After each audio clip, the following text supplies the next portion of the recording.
Welcome to this stock analysis of Sabre Insurance. Please remember I'm doing this just for fun as a hobby and speak to a qualified financial advisor. Sabre Insurance only really do one thing, and that's motor insurance in the UK. And they have about 1% of the UK motor insurance market, which totals 28 million cars. In terms of future expansion, they're focusing on motorbikes at the moment, where they have a 3% market share, and their profits doubled in 2024, and they have a target of doubling it again to 80 million by 2030. They currently have a 8.2% dividend yield, and only 1.9% of that is special dividends. So with the majority of the bread and butter money they got coming in, they are paying out a very good dividend yield as per normal. And in fact, they have a policy of paying out 80% of their profits as ordinary dividends, with excess cash coming out of special dividends plus some share buybacks. Although the share buybacks up to now are fairly trivial at only 5 million. All of their sales originate from price comparison websites, and 60% of these use third party online brokers. However, 40% is actually their own brokerage firms, which are GoGo, Insure to Drive, and Sabre Direct. They have absolutely no debt. So looking at how the money's rolling in, and we see that cars make up 90% of their revenue. But when we look at profit by segment, it's quite clear that this this company really is a one-trick pony. It's all about the car insurance as far as how the profit by segment goes. If I look at the net income history, there is a great trend recently of the income running away from the expenditure, but they are in fact just returning to where they were back in 2017, 2018. As you can see from their net income history here, it's a very good trend in recent years, but it's kind of like a return to normal. Something that strikes me about Sabre, however, is that the share price is perhaps half of what it was 5 or 6 years ago, and yet the net income is returning to where it was back then. So perhaps a opportunity here, going just on that at least. They tend to focus on the higher risk part of the insurance book. So rather than volume, they capture a little niche of the market. But also, whereas most of the other insurers offer you a teaser rate to get in first, but then ramp up the insurance premiums once you're in, Sabre actually charge more at first, but then keep a constant pricing.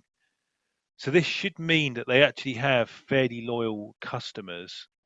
You know, they're only 1% of the insurance market. They're going for a niche part of the market, but it's a fairly reliable income stream. There was some talk in their annual report of their ambition 2030, but really this plan to increase operating profit to 80 million by 2030 is a fairly modest strategy, but the overall number is fairly modest. They talk about testing a new pricing model, and they're using their new next generation pricing and new insurance hosted pricing infrastructure. And they give us the gross written premium as a metric to look out for. Overall, there's not too much ambition with the management statements here, which I think is actually a good thing, because the norm is there's all kinds of exaggerated claims of how they're going to continually grow profits forevermore. I kind of like Sabre's more modest but well stated claims. And I've got here a breakdown of how a insurance company works, particularly one like Sabre Insurance. And to start with, you have all your data of all of your customers and whatever market data there is. And the main thing about how the insurance company works is the actual actuaries and underwriting experts. They've got a target margin to work towards, and then they use all their mathematical models and stuff to look at what kind of return you can expect using different premium and different risk models. From that, you get your policy portfolio. And then there's distribution, which for Sabre is it's all price comparison websites, which is good because that's all what people really tend to use these days anyway.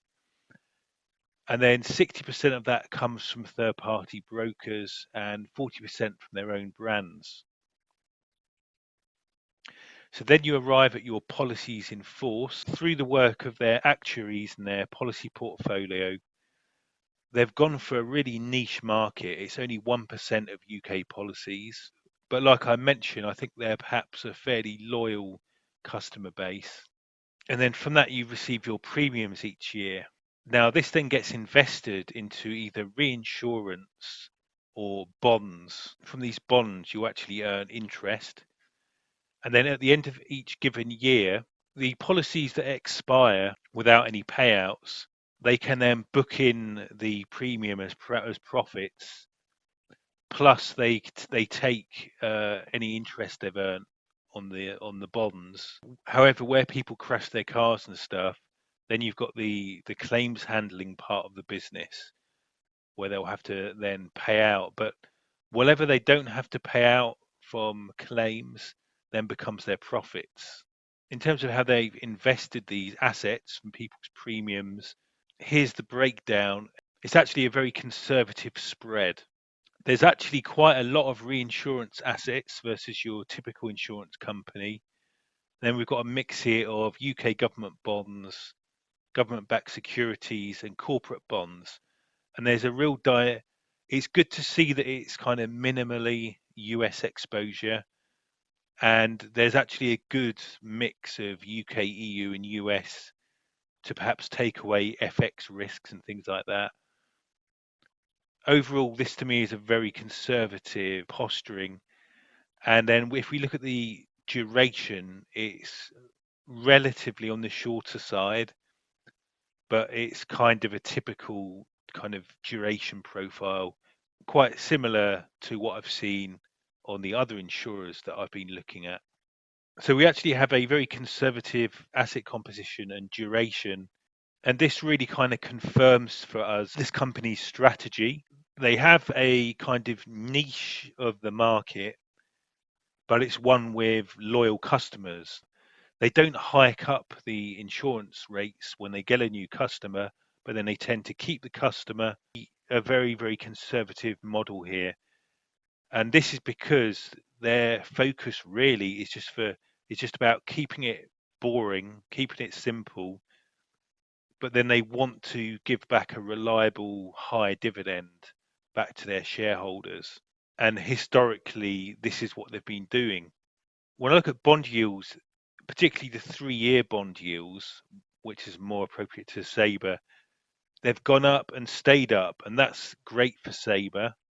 In fact, if we look at this line item of interest on financial assets, ever since the bond yields hiked up, we see a significant increase to that number, now up to 8 million a year. So, however, that only really contributes to about a fifth of their overall operating profit. So, yeah, this has benefited them, but because of their quite conservative posture, it's not perhaps benefited them as much as it could have done, but still, it's a good thing. And here we see the normalization of the yield curve in the UK. So, like I say, it won't affect them as much as it could have done, but it's certainly a good thing. So, looking at the insurance sector, and there's a very nice long term trend for the non life insurance sector.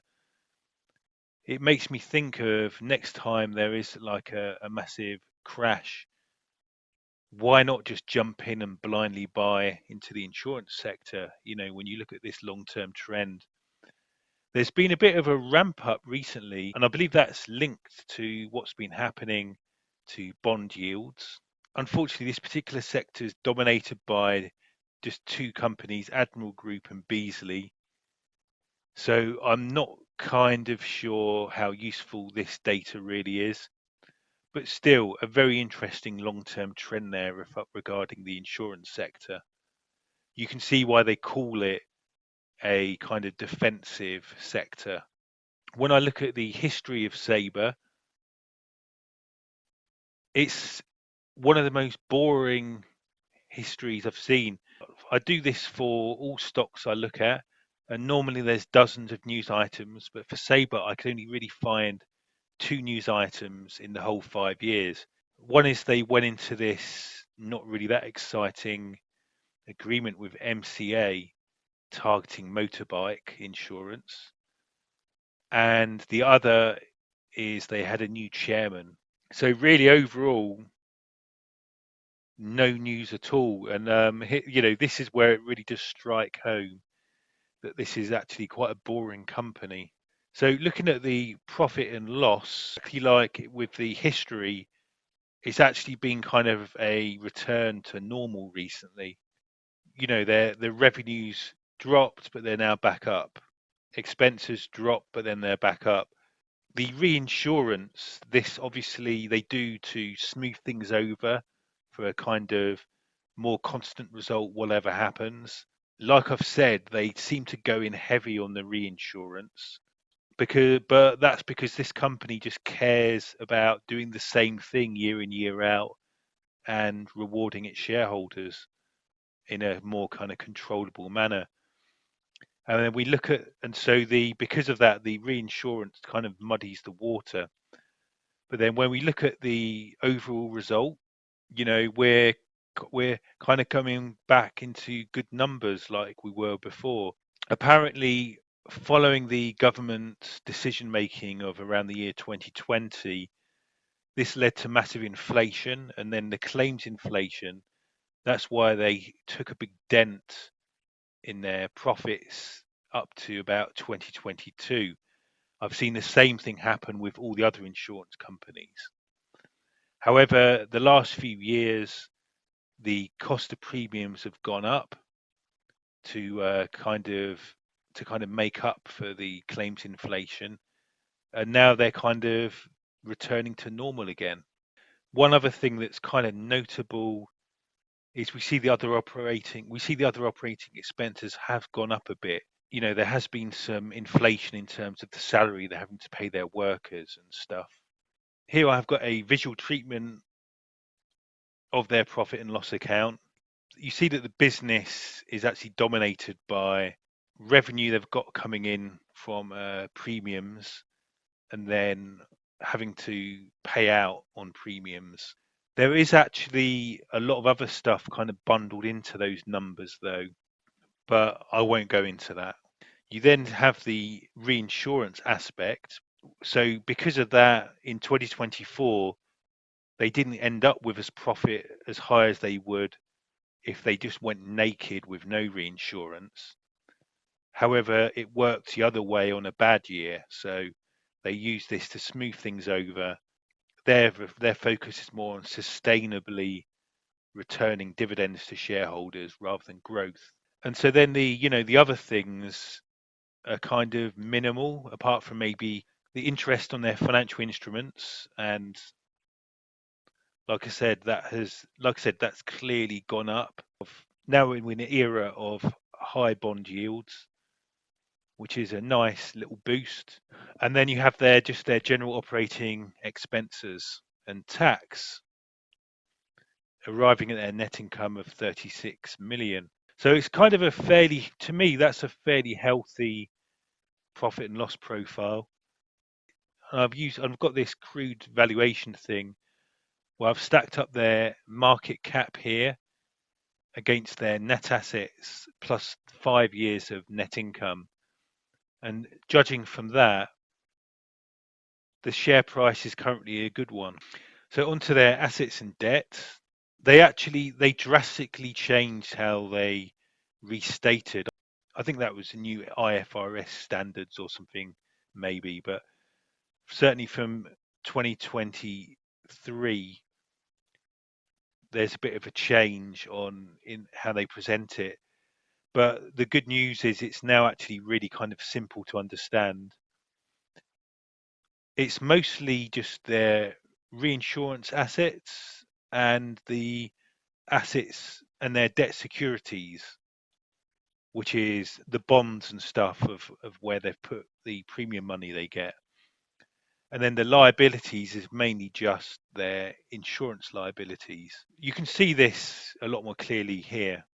Most of their liabilities are just their insurance liabilities, which is just the policies they've got open. And most of their assets are reinsurance assets and the debt securities, which is which is the bonds and stuff where they've parked people's premiums. We see a pattern here actually of both the liabilities and the assets going up in the last few years. Well, that's because of claims inflation. The value of a second-hand car, for example, has gone up. Sure, and so even with a similar number of customers, the insurance liabilities have gone up. However, the premiums they're raking in for people's car insurance has gone up too because of that.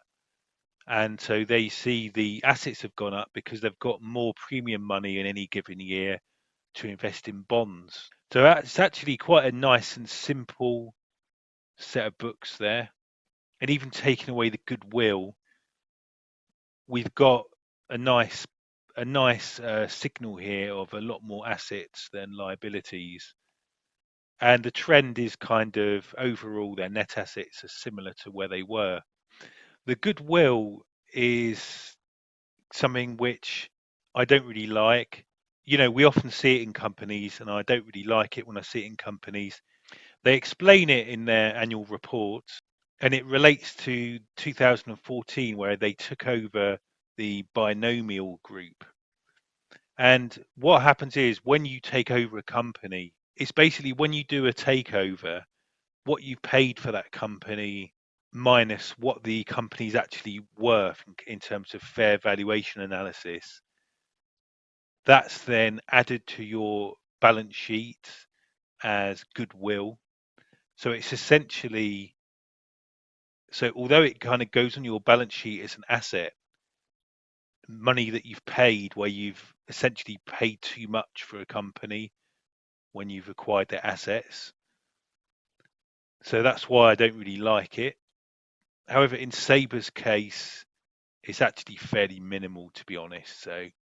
And they've got a great profile, regardless of if I look at the profit and loss situation or I look at the net asset situation. We've got this interesting thing where the company's performing just as well as it was back in 2018.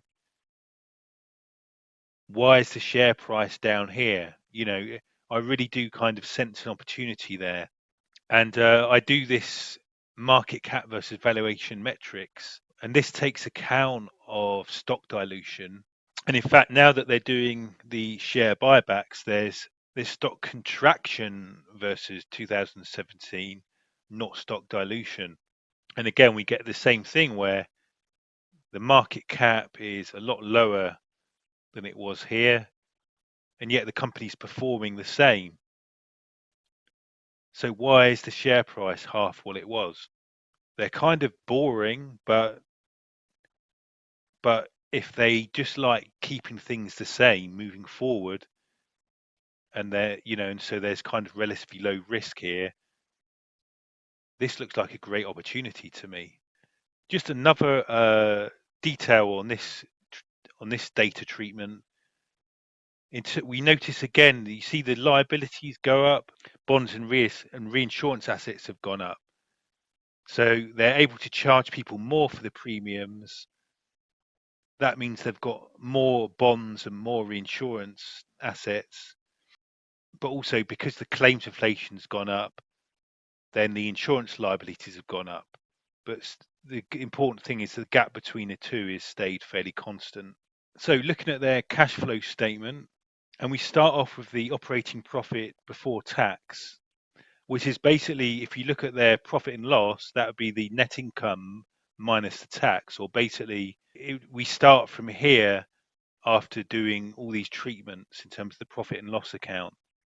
But the problem is that in the profit and loss, there's actually lots of deductions and additions here where no money actually changed hands. There was no movement of cash. So that then has to be taken account of. as an adjustment to the cash flow when you're doing a cash flow analysis. So depreciation and other, obviously equipment depreciating, I think that probably comes out here at other operating expenses, but obviously no money. They didn't actually lose any money in reality when that happened. So you get like a plus 1.8 million adjustment. Then investment return, I'll be honest, I couldn't understand that. Their interest on their securities, you'd think they would actually physically get that as cash. So I don't understand why there's an adjustment for that. When I started looking into it, it got hideously complicated. So it might be something to do with the Favoci accounting or something, but trust me, it's mega complicated. I just have to accept I don't understand that. But but what I guess is important is they have to do an deduction here in cash flow, because that wasn't a real flow of money in their profit and loss. And then we have change in the insurance contract liabilities. We see that their insurance liabilities went up by roughly around that number. That's kind of a good thing because it means they've booked more business in a given year. But obviously it gets deducted presumably as an insurance expense, but it wasn't actually a real movement of cash. So that explains why they make that adjustment here to cash flow. And then finally, just movements in working capital of only 3.2 million. So we see that there is this kind of jigging around. Obviously, the initial net income before tax is kind of fairly easier concept to understand. But I'm glad that when we look at these other adjustments they have to make to that value, they all kind of do make sense. And then that takes us to a cash flow of about 50 million. And then we look at the cash flow relating to investment activities. So we have a interest and investment income here of 5 million. So that's nice. That's all this extra interest they're earning because because bond yields are going up. That's great. Then we have maturity of investment assets minus the purchases of invested assets. In any given year, as people's insurance policies have matured, they can cash in a certain amount of their bonds that have reached maturity. However, to cover new business coming in, they'd have to invest new bonds and reinsurance assets.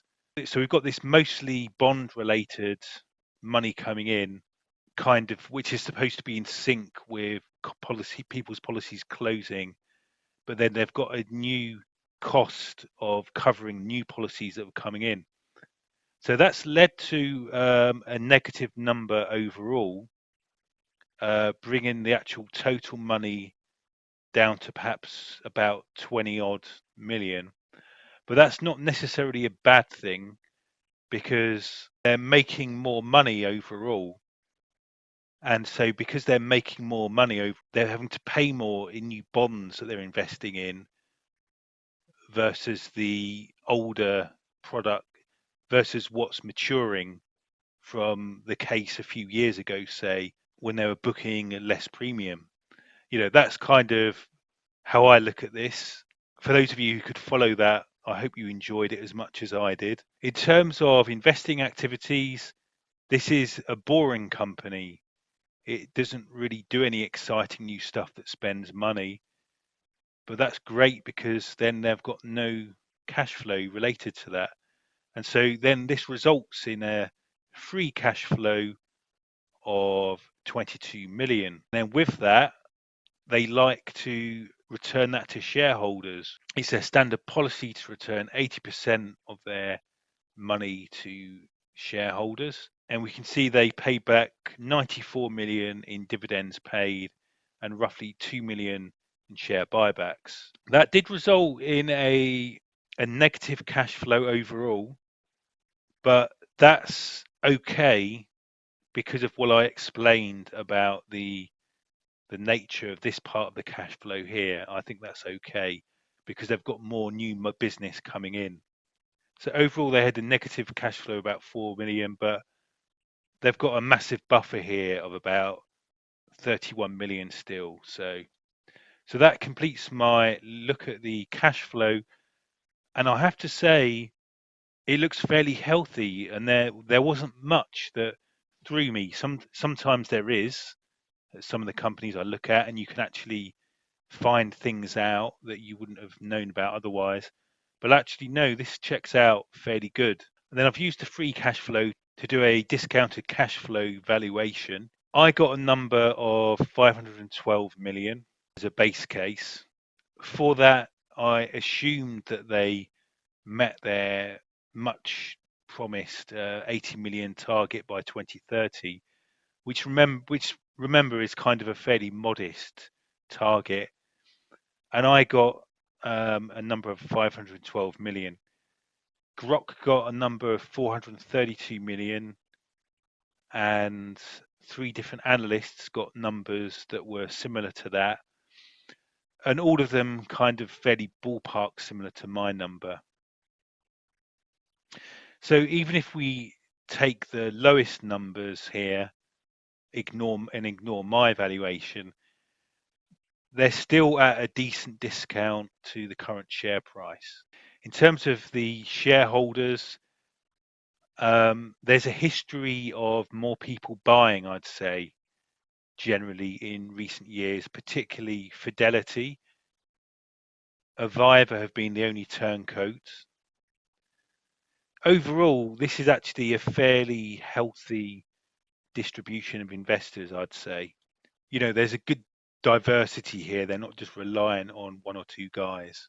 So that completes my analysis of Sabre Insurance. They're kind of really boring in that they only do one thing with a niche kind of bit of the market. They've then got modest growth plans and an extremely conservative asset composition. This makes them very boring, but I think sometimes boring is best.